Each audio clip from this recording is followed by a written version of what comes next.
and he's got my hamburger. Don't you eat my burger? I've just ordered a hamburger, and they've got my burger.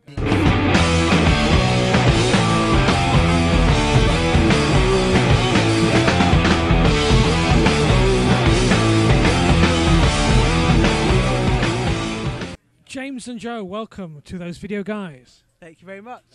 Thank you. Oh, it's amazing to be here. Hello? What's going on? No, I'm just having quite a few drinks with the boys. See, you're supposed to be picking up the buttonholes at 2, and I mean it. You're 1 second, just 1 second late. Let the stag night begin! Come on! So where's the party, bruv? Somewhere unique.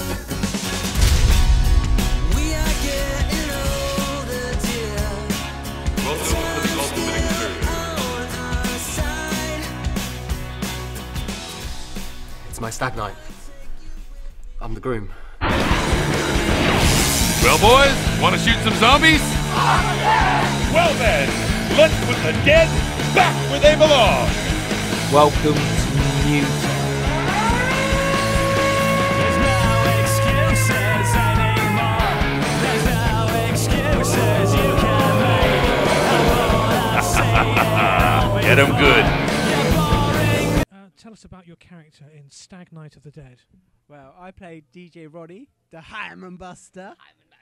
He's super cool, and he likes the Hyman. So, yeah. He's probably a virgin, actually, but yeah, he's a pretty cool guy. And I really enjoyed playing the part. Had a lot of fun with James Fain here. It was probably my first decent part in a feature film, I would say. And I loved doing it. Had such a fun shoot, and great guys to work with. Really good. Yeah.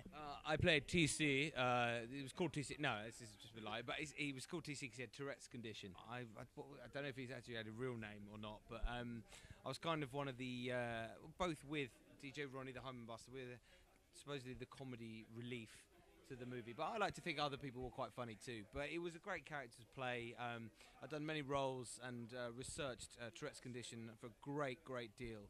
And it was hard visiting all these people and seeing it, but when I got down to it, it was just a lot of swearing and twitching, which I was quite good at in the first place, so it actually came quite easily. But yeah, it was great to work with Joe. This guy has to be one of the funniest guys I've ever met, and it was brilliant to work with him. We kind of bounced off the moment we met. We sort of bounced off each other, and just with everyone else, it was so much fun. I haven't had as much fun as I had on this film than I had in a long time, really long time. Have either of you actually done paintballing for real? I haven't, no.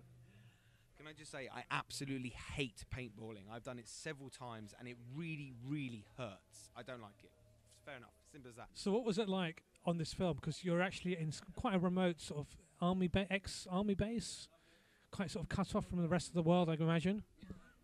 Yeah, it was, but we'd only just met, and we were going out to the pub in the evening and meeting a load of great people, so we were having a great time.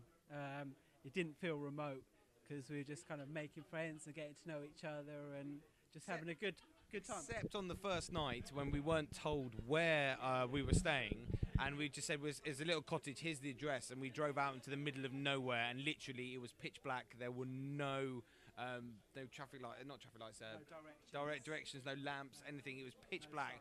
We found it, thankfully. It was a lovely little cottage, which was nice, but it took us a while, like 11 o'clock at night after our first night of filming.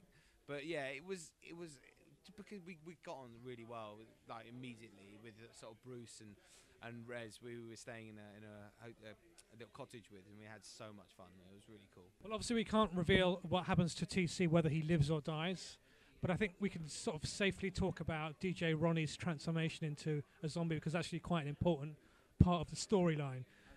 So what's it like to be a zombified version of your character? Because he doesn't actually become brain dead. He's actually still has his faculties. He does. And I can tell you it was good having a beautiful zombie girl noshing down on my knob. And that's how I turned into DJ Ronnie, the Hyman Buster, Lord of the Zombies. So yeah, that was all good. And it was kind of interesting trying to play the character, being a zombie, but having a human part as well. And I kind of felt really angry towards Bruce's character, Marky, who was almost my nemesis in the film. And yeah, no, it was good. It was interesting and fun. The characters are a group of lads who are, I guess, quite long-term friends.